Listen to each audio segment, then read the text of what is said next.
to my channel. Today I come to you with the Buy Book tag created by the lovely The Book Leo here on BookTube. I will link her channel and her video down below because Pride Month is over and it was kind of a lackluster Pride Month because of the pandemic, but even though I didn't attend Pride this year, which was kind of upsetting, I think I want to channel the energy that I would have had on Pride Month and spread it out all year. So even though Pride Month is over and today is July 2nd, I want to do the Buy Book tag because I am bi all year round. But before we get into it, I have a few things to say. As always, links for the petitions, donations, and all links that would be useful, especially for trans people and people in the LGBTQIA+ community, will be down below in the description. Please check them out before watching this video.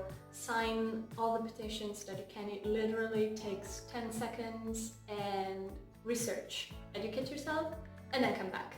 Okay, sorry if the lighting and the angle keeps changing. I'm using natural lighting and I'm using a different camera from what I'm used to, so I'm kind of adjusting. The lovely Book Leo wrote some questions that I'm going to answer, and I'm going to talk about some of my favorite books. Or not favorite. We'll see. The first question, or the first prompt, is confusion. A lot of people think bisexual are just confused. Spoiler alert, we are not. Thank you. But sometimes sexuality can be a confusing thing when you're just figuring it out. Name a book character who is also going through a journey of figuring things out. For this, I've chosen actually a manga, not a book. And this is Banana Fish by Akemi Yoshida. And the character that I've chosen is one of the protagonists, is Ash Lynx. Here, beautifully represented. Banana Fish, what a manga, boy. If you want to watch it and not read it, it also has an anime adaptation that came out I think last year or the year prior. Ash Lynx, boy. Lots of trigger warnings if you need them. Search them out, especially for sex trafficking and violence. This is actually a very old manga. I think it was written between the 80s and the 90s. I could be incorrect. But it talks about Ash Lynx, who is the heir of a very powerful gang in America. He was formerly sex trafficked, and he has a brother who went to the Vietnam War and returned completely insane. He cannot utter any words aside from banana fish, which is the mystery of the novel. One day, two Japanese journalists come to America and they went to interview him. One of them is a very young photographer called Eiji, and they find themselves into this big mystery of gangs in America, and there's this banana fish that everybody wants. Nobody knows what it is, though. Ash has a very sunny yet stoic personality, and the only person that he opens up to and can be really himself around is Eiji, this newfound friend, and they become kind of like soulmates, a person that you feel it in your guts that you're destined to be with them all of your lives. And if you know anything about this manga, it's a really sad yet powerful manga, and Ash goes through so much. He really doesn't deserve what comes to him, but he has the strength to overcome everything that he gets thrown, and he processes his grief and his sadness in actually a very healthy way, which was healthy for me to read. So beautiful. I very much recommend this manga. Again, check the trigger warnings. Whew. Okay, next is First Crush. The first queer crush. Name a book with a character in it that totally made you swoon. Now, for this, I have two, because I just couldn't help myself. So, The first one is actually, I don't have Red Rising with me, I have Morningstar, but it's Darrow from the Red Rising trilogy. Not so much the Iron Gold sequels, because I haven't finished reading them, but from the main trilogy. I love Darrow the minute that he was introduced. He's so strong-willed and he's so clever.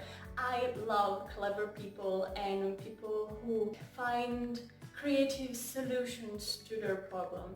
He was like, he has such a mind. His mind.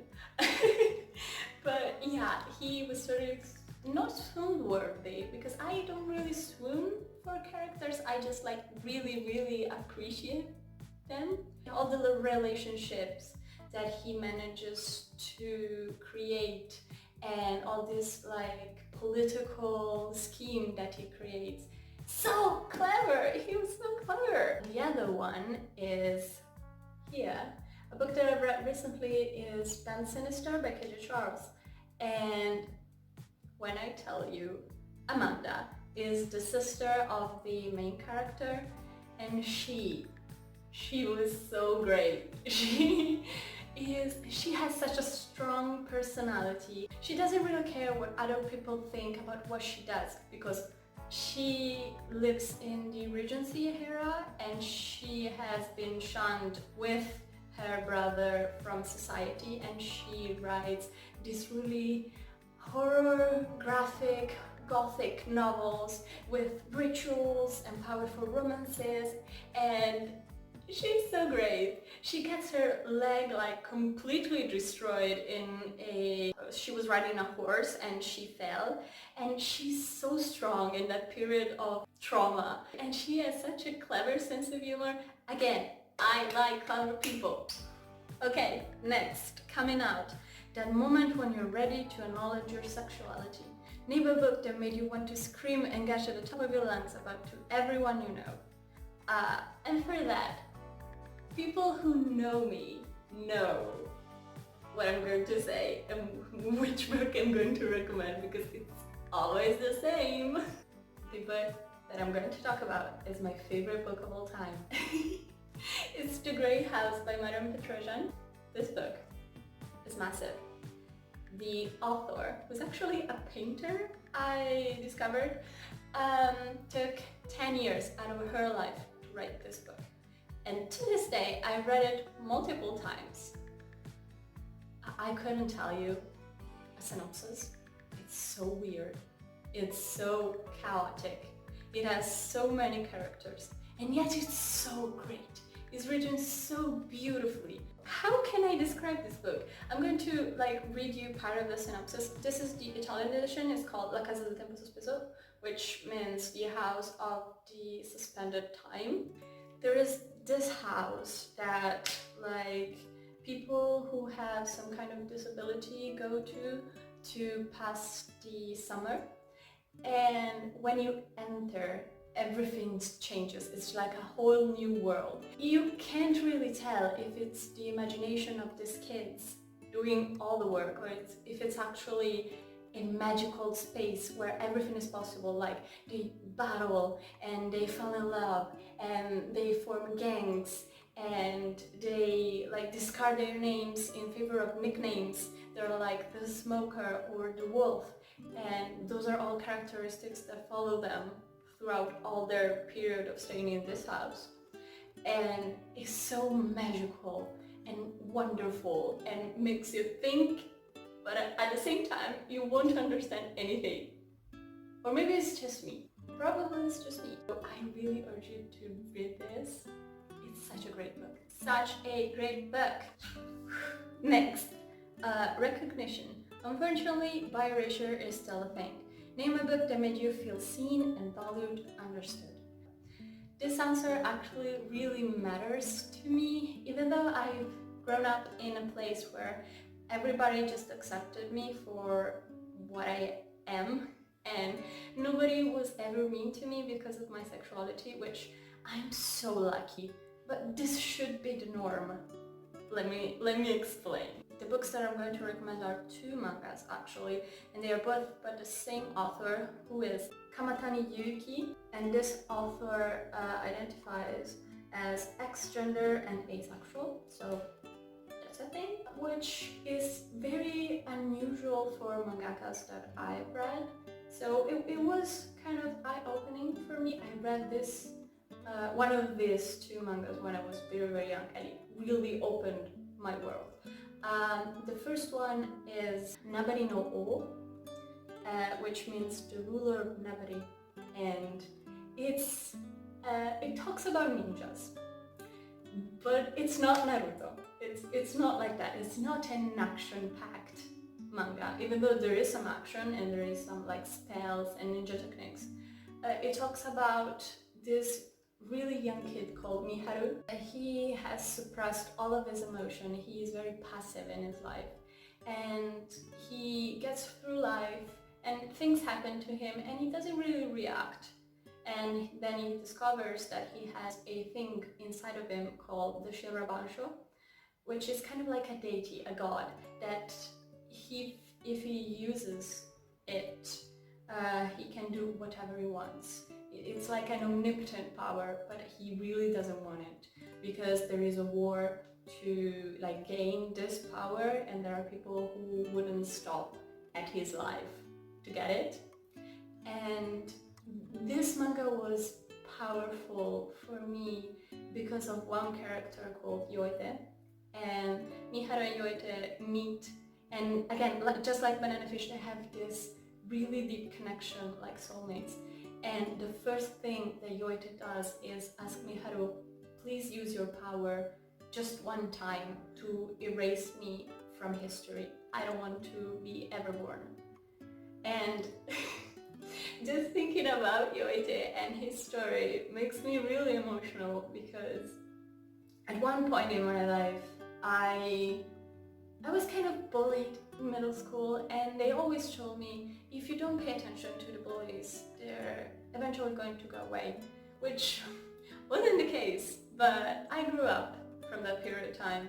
I actually really value my time in middle school because it made me the person that I am. It made me a little bit stronger. But there was a period of time in which I thought, if I didn't feel so upset, maybe I wouldn't hurt so much. And that's exactly what the protagonist Miharu thinks. And he gets, he travels through his life and he learns what it means to be friends, what it means to be loved, and the value of feelings. Even though you're hurt, even though you're sad, those feelings have value.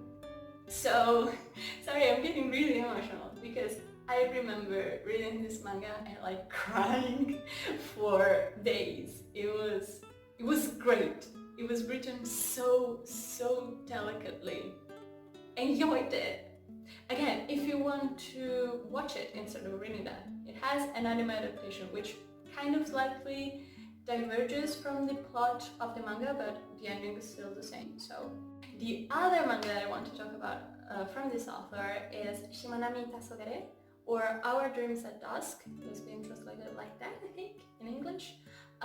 This talks about many queer characters, but especially our protagonist is gay, and he really doesn't want to come to terms with that because society, especially in Japan, doesn't see him at all, and he's so full of anger because he doesn't want to accept that he is gay, that he is not normal, which being gay is of course normal, but at the beginning he doesn't think that. And he stumbles across this house that many people are renovating, and it's kind of like a cafe, but he discovered it's actually a safe space for people of all identities and sexualities.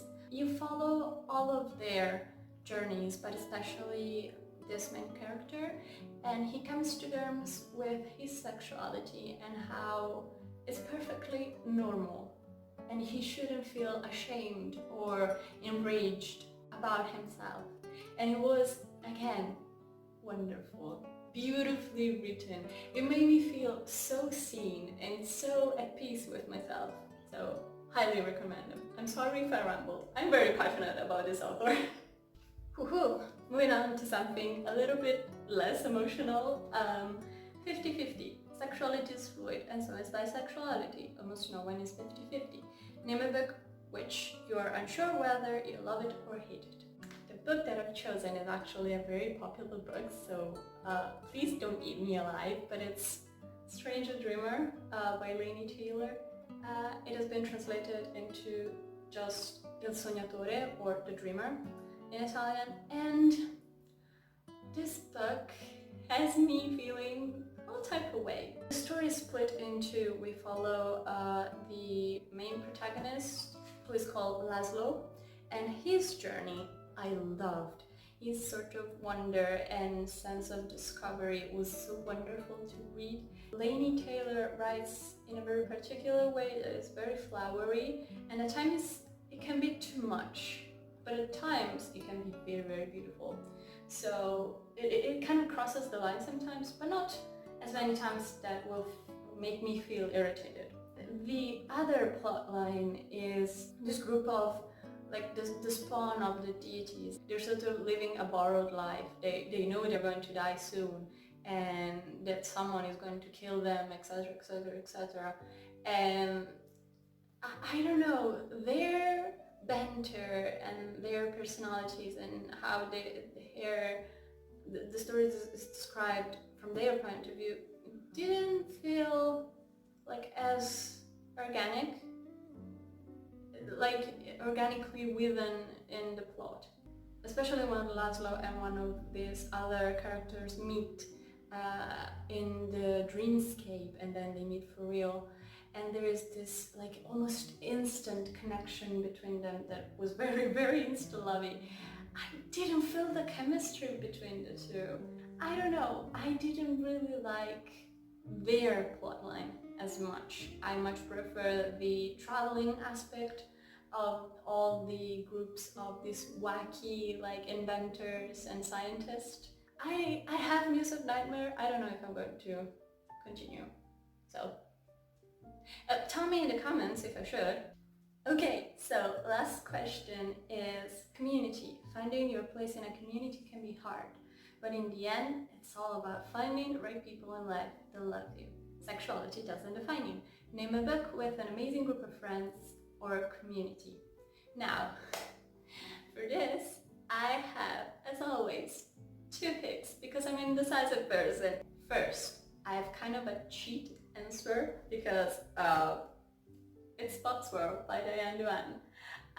It's kind of a cheat answer because the friendship between the crew of the Enterprise, this is a Star Trek novel, it's kind of already established from the TV show. But here in this book you can really feel the sense of camaraderie and deep friendship, especially between we call it the triumvirate, between Spock, the Captain Kirk, and Dr. McCoy. The crew of the Enterprise, if you watch the TV show, is such a lovely and welcoming community. So it was just like a delight reading this book. The other one is a very popular book. I'll admit, I succumbed to the cuteness of it, and it's Heartstopper by Alice Oseman. This is a graphic novel. It has the cutest drawings in it, and it's so wonderful because it's about acceptance. The main character has been outed by somebody else as gay, and then there is another boy who is discovering sexuality and eventually comes to realize that he's bi, and all their friends are so wonderful. Such a wonderful, supportive group of friends, and they're so fun. I would like to befriend everybody in this book because just so cute. So we've arrived at the end of the tag. Now I tag everybody who wants to do this because this is just about inclusivity and talking about great books and apparently getting emotional on camera. That's a first for me. We've arrived at the end. I hope you can appreciate the efforts that I put on my makeup because it was very hard.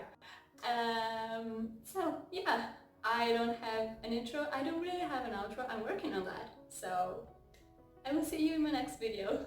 Again, goodbye!